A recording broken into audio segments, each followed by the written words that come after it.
Hello there and welcome once again to the set of The Verdict. Mick Cornett with Kent Myers. Glad you're with us. We're here every week, as you know, meeting interesting people and dealing with topical issues. And we welcome in this week Oklahoma County District Attorney David Prater. Yes, David has been on the show. This will make his 6th appearance.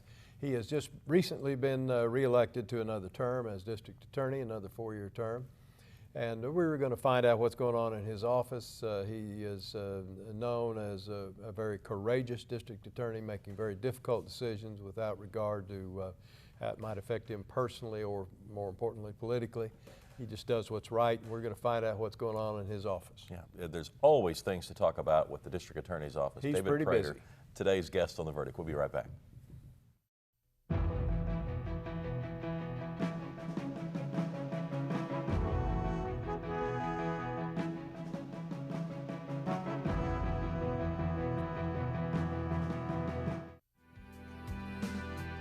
I've always been a public servant. I've served either tribes, I've served the federal government, or I've served state governments. The law allows me to express my natural desire to advocate. My name is Stephanie Cochran. I am an attorney and I am Chickasaw. Lawyers give their clients, and in my case, tribal governments, a voice. And it's through legal decisions that tribes have been able to accomplish and to regain some much lost footing that they encountered in the late 1800s and the 1900s.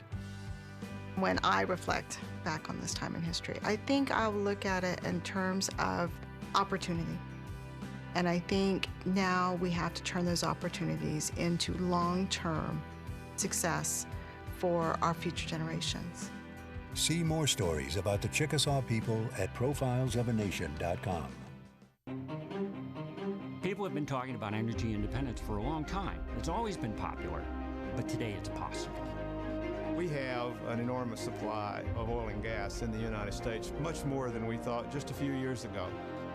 New technology, massive new discoveries, largely made by Oklahoma companies. It literally changes everything. And Oklahoma is leading the charge. Go watch this video to see why. Energy independence starts with us.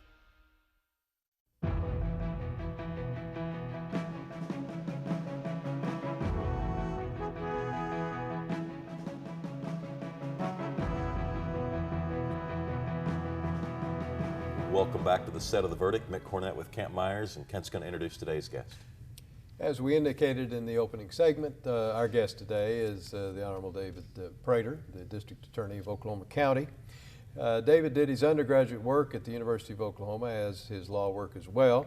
He was in law enforcement at the young age of 19, even before he did any of that education work at OU, and has continued in law enforcement for his entire adult life, with a small break for some private practice.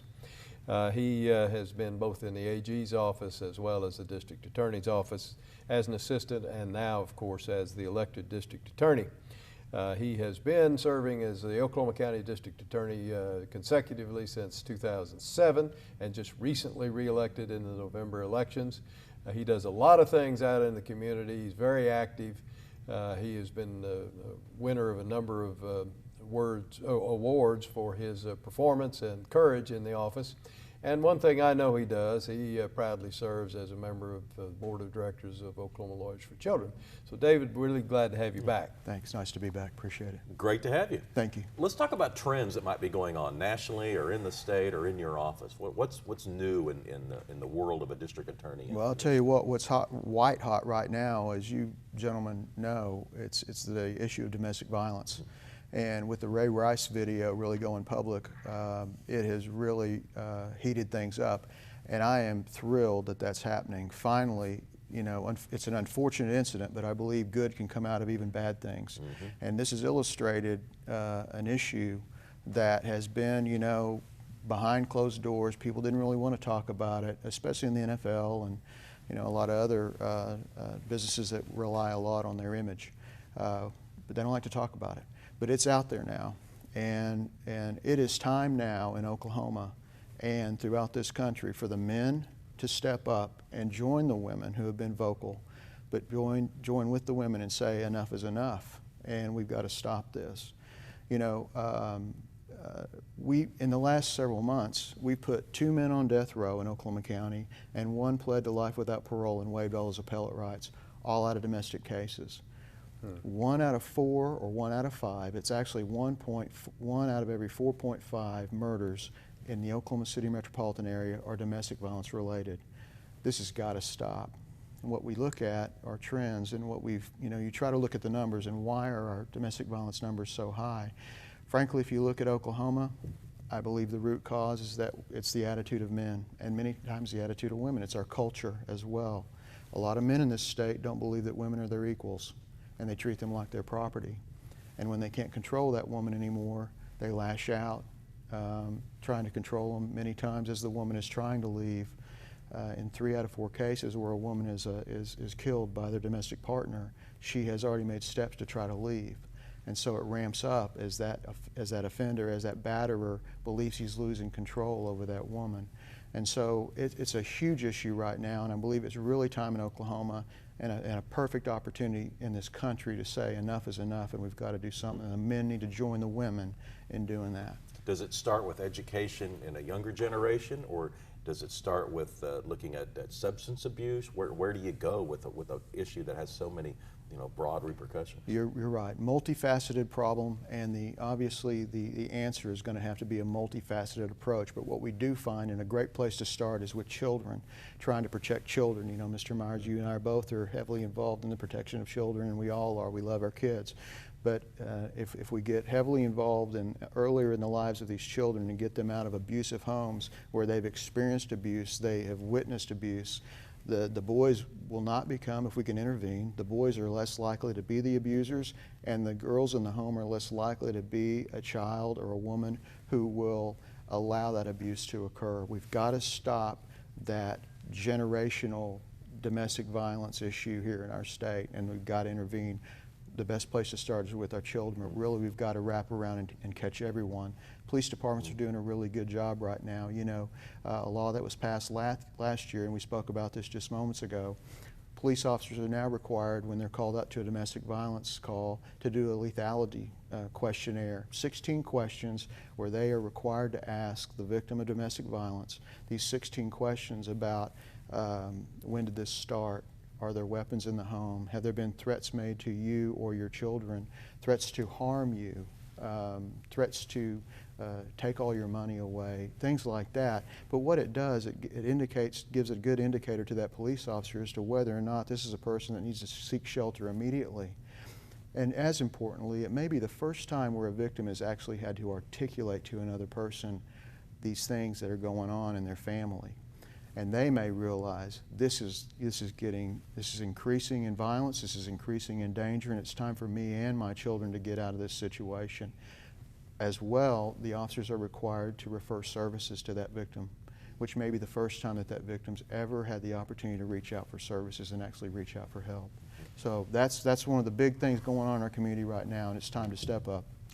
You've been exposed to domestic violence issues since, I suppose, your entry into law enforcement at the ripe old age of 19. Yes, sir. And you started as a deputy sheriff in Cleveland County. Did you investigate and deal with the domestic violence matters then? And what I'm getting to is, do you think it's different then than it is now? Is there more of it now, or just a brighter light on it? Well, there's always been domestic violence, and it's always been significant in our communities. And the truth is, it cuts through all demographics. You're just as likely to have domestic violence occurring in the affluent neighborhoods as you are in the impoverished neighborhoods.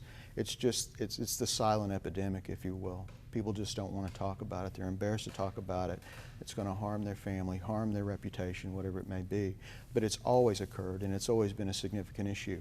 Thank goodness now there's an opportunity to talk about it. And this has been occurring over the last number of years. That has been a trend. People are more likely to talk about it. But they're talking a lot more about it now. But I answered domestic violence calls, and I would take batterers to jail. And I remember one time, which it sticks out in my mind more than about any other call I ever took, as we were taking this batterer out of the home, the woman who had just been beaten pretty severely was so upset with us for taking her husband to jail that she jumped on my back and tried to keep me from taking this man to jail who had just beaten her. So the psychology involved and the control involved that the batterers yield over their victims is just amazing, and that's why it's so hard to understand. It's so hard to investigate. It's so hard to prosecute, because many times the victims of domestic violence, they become sometimes the most difficult witnesses to get to trial. We can't get them to court. You're a former police officer, and one of the trends across the country now is, and the issue that a lot of police departments and city governments are dealing with, is about putting cameras on officers. Right. How do you feel about that as a district attorney and as a former police officer? You know, I'm good with it. I think, you know, and I've always said, I believe that dash cams, I believe that cameras that will capture many of the events like I just described, they do nothing but protect the officer and truly do defend them against false claims of abuse or the like. I think any police officer who's out there doing their job should not be concerned at all about anyone videotaping them or having a dash cam available or a body cam available. Now certainly there have to be certain safeguards put in place to protect victims on calls, to protect any viewers from scenes that they, you know, you wouldn't want to make public. Or minors. Or minors, Yeah. absolutely, you know, protect the minors as well. But I am an advocate of it. I've been an advocate for a long time. Law enforcement has nothing to hide. They shouldn't be hiding behind anything. And most officers that I know agree with me. Yeah. One issue that's similarly related is you dealt with a case in the pharmacy, the attempted robbery that took place there.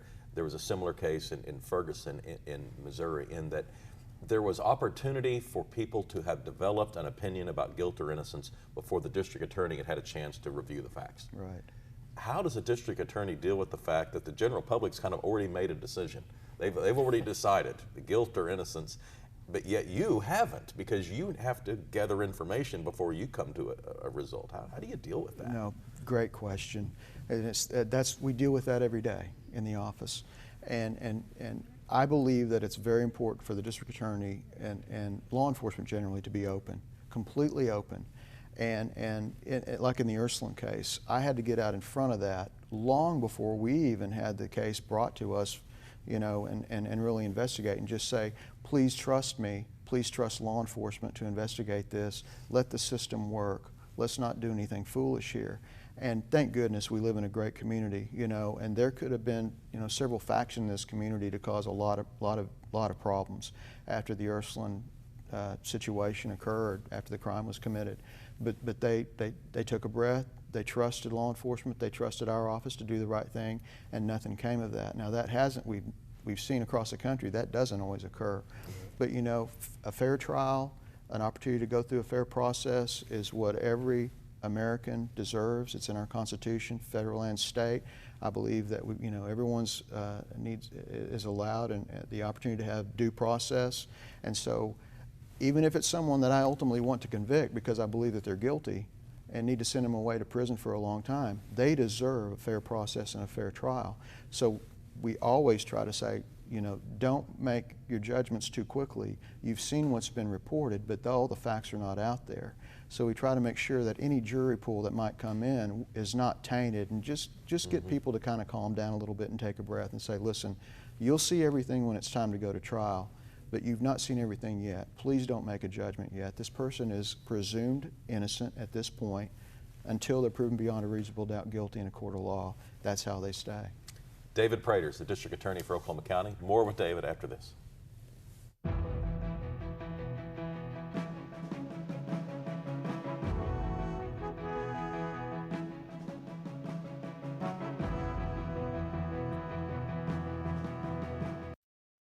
When you have something important to communicate, it becomes clear that there's a lot of competition for your audience's attention. So how can your message stand out and actually resonate with your audience? Legal Graphics has the answers.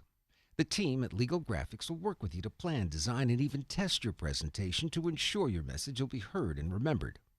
Call Legal Graphics today to schedule an appointment. The readiness is all. The good life comes naturally to Tulsa, where nature's beauty is matched with an eye for aesthetics. A legacy of neighborhoods graced with lawns and landscaping and handsome homes. A place that seems to have patented an ideal lifestyle. Bank First is loyal to the quality of life Tulsa assures its citizens, to the priority placed on education, culture, and growth. Loyal to builders who transform raw land into residential charm. Developers who see opportunity and add vitality to Tulsa's economy. Bank First serves both enterprise and private lives that need a loyal partner. It's how we help nurture this city's very good life. Bank First. Loyal to Oklahoma. Loyal to you.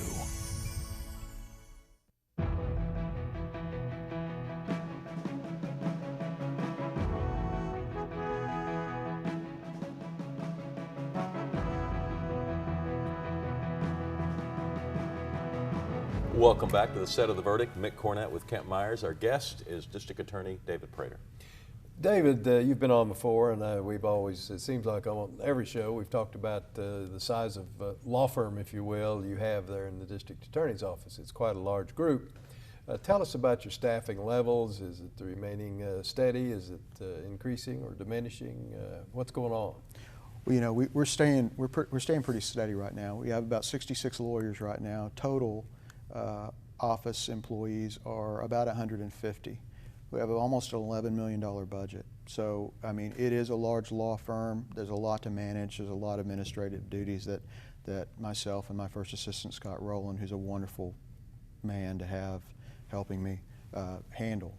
But we have outstanding public servants. We couldn't do anything without them, obviously, and they are as dedicated to serving the public as Scott or I are, and just very fortunate to have the people we do. But you know, we increased right after I was elected because we increased our gang unit. We started our gang unit and then had a dedicated domestic violence unit that we created. We bumped it up from about 60 lawyers to 66, and we've stayed steady there. Is turnover a problem? You know, turnover is a problem in a lot of state agencies. Turnover is a problem in DA's offices. But I will tell you this: we're having lawyers stay longer than they ever have. That's really valuable, isn't it? Yes, sir, it is, because you know there's a huge learning curve at the front end of a prosecutor's life. Not just prosecutors, but any job you start. You know, but especially the law and prosecution. And you get someone to a point where you're really beginning to be very comfortable with them between 4 and 5 years, going out and just about trying any case at that point, especially in an office of our size, and the opportunity that they have to really experience any type of case at about 4 or 5 years. But they're staying now longer than they had. You don't want to lose them at 4 or 5 years, which is kind of when a lot of them get the itch. But we've already got our hooks into them, and the bug is bitten at that point, and they enjoy public service and they enjoy the office, and so they're staying longer than they ever have. The state legislature is typically passing laws that affect district attorneys across the state. What's a hot issue that you're dealing with at the state level? Well, you know, it's almost always funding. But I really don't want to talk about funding right now because that's always something we can talk about, you know. But I would like to talk about incarceration rates. There's a lot of conversation about incarceration rates, if you don't mind. Sure. And I really do believe that Oklahoma needs to take a look at their sentencing structure, and really take a look at it overall. And also let me go ahead and just kill a myth that's out there. District attorneys do not put people in prison for first-time drug offenders, for first-time marijuana smokers and the like. The people that we have in prison right now, whether they're male or female, they have multiple felony convictions, normally 3 or 4 or more. They're the ones that are actually ending up in prison because, as you know, in Oklahoma County and many other counties, we've got drug courts, we've got DUI courts, we have mental health courts. I have a veterans diversion program right now, so and community sentencing and the like, and a number of Remerge, which is a women's diversion program. DOC has a women's diversion program as well. So we try to see if offenders fit in those, not violent offenders for the most part, but other offenders, mostly drug-driven offenders, addiction-driven offenders, if they'll fit in these diversion programs rather than send them to prison. So that's the first stop. So that's the last thing I want to do unless they're a violent offender, is send them to prison. Now, violent offenders, we know we need to, you know, sequester them, separate them from society to protect everyone. But the other offenders, you know, we're trying to find other ways to address their behavior rather than send them to prison. So that myth we need to go ahead and kill right here. That's just not true that we're sending first-time marijuana smokers to prison. So we're working with the legislature. Chris Steele several years ago passed through an initiative called Justice Reinvestment.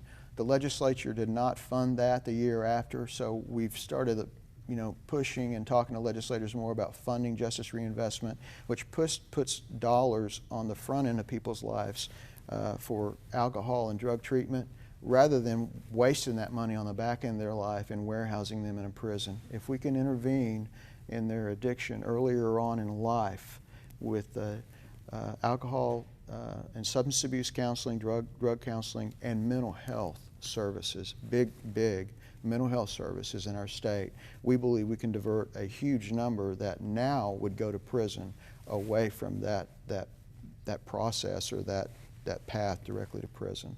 That's justice reinvestment, investing those dollars on the front end of people's lives rather than wasting it on the back end. So those are the type of sentencing reforms and opportunities that I think we have to really reform the justice system in Oklahoma. Mm-hmm. That's a real hot deal, real hot topic in the legislature, and we'll continue to try to push that. And it's not a conservative or a liberal issue. It is a smart on crime issue. Well, do you all weigh in on corrections issues and corrections funding? Not on funding. We don't, Well, typically, though, it's funding that determines whether or not they're letting people out earlier rather than later, right? I agree with you. We don't have the opportunity to have input as to the specific amounts that will be appropriated to the Department of Corrections, but I will tell you that I talk to legislators constantly about appropriately funding the Department of Corrections, not just to make sure we have the appropriate number of corrections officers in those facilities so they're not at risk and other offenders from violence from each other aren't at risk, but also we need to fund the programs that we used to fund in Oklahoma. Mm-hmm. Those drug and alcohol programs that used to be behind the walls, the sex offender programs that used to be behind the walls, the vocational programs that used to be behind the walls, they are not what they used to be, not even close to what they used to be.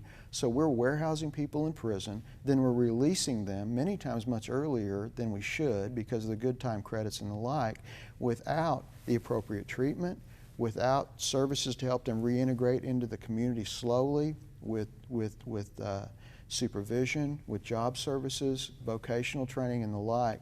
So we're actually kicking out an offender now that is much more dangerous than we had historically in the state. Likely to return, I guess. Yes, sir, very likely. Within the first 3 years, almost all of them will return unless they receive the drug and alcohol and job training that they need. And then the supervision and the help reintegrating back into their neighborhoods and into their community, including sober living opportunities.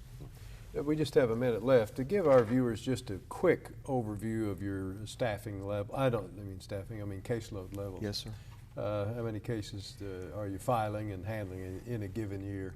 Well, unfortunately, I think we're going to have a record year this year. We'll file close to 9,000 felonies this year and probably about 7,500 misdemeanors. That doesn't even count the delinquent and deprived cases that will be filed out at juvenile, which is we're going to be anywhere from 1,500 to 2,000. So, we're bumping up close to, 18,000, 19,000 cases total that we deal with in any given year, not counting the cases that are carrying over from the year before. But we're a large city, we're a large community, we're a large metropolitan area now, and we're bumping up close to 1 million in population in the county. Oklahoma City is a large part of that. But, we're having some growing pains, but, really Oklahoma City is not becoming more violent and the crime is not increasing. It's just there are more people there to commit the crime. And so that's why those numbers are continuing to increase. But I will like to say this, our mayor, our city council, our police departments, the Oklahoma City Police Department, the Midwest City Police Department, all the metropolitan police departments are doing an outstanding job. And I think we are too. I hope that the citizens believe that we are as well. But we've got good law enforcement in this community, Highway Patrol included. All right. David Prater is the District Attorney for Oklahoma County. Thanks so much for coming on the show. Thanks for having me. Thanks, David. Right. Thank you. Kent and I'll have a final word when we get back.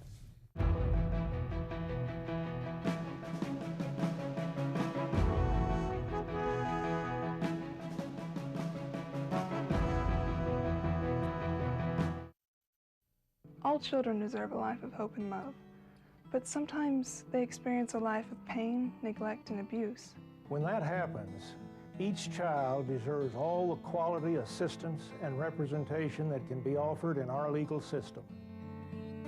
For more information, call 23-CHILD. Oklahoma Lawyers for Children, helping to bring hope and love back to the lives of abused children. You will always be mom and dad to me. You have children come from a different lifestyle, different mindset. You have to open your arms and really do what you have to do to have that child become a part of your family. And if it's more patience, that's what you do. Kids gotta know they can trust you. And that's what we've tried to do with these kids. You will always be mom and dad to me. The Journal-Record is pleased to be a sponsor of The Verdict. The Journal-Record, since 1903, the best source of Oklahoma business news and legal information. And for almost 30 years, Oklahoma political, government, and business leaders have turned to the McCarville Report for accurate, reliable, inside information. Visit the McCarville Report online.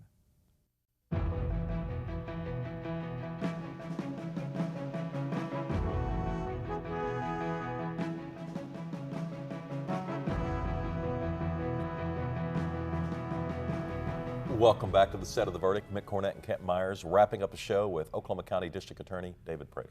Yeah, very pleased that David could join us again and bring us up to date on what's going on in his office. Certainly with that type of caseload and that type of activity, there's an awful lot going on all the time at his office. He may have 66 lawyers, but he could probably stand 120 lawyers and still be stretched fairly thin. But they do a grand job in what they're charged to do, and the reputation of the office is, as far as the legal community is concerned, is at an all-time high. Well, thousands of cases, and you never really know which one of them might end up under a microscope. So you have to go through each one of them, making sure they're thorough, making sure they're fair, and I think he does a tremendous job too. Well, he doesn't shy away from the hard cases. Mm-hmm. He tries them himself. That's right. Well, we appreciate David coming on the show. Would love to have your ideas about where we should go with the show in the future. We have a couple of websites for you. OklahomaCounty.org is where you can get information on David's office, and we have a website, theverdict.tv. We'll see you next week on The Verdict.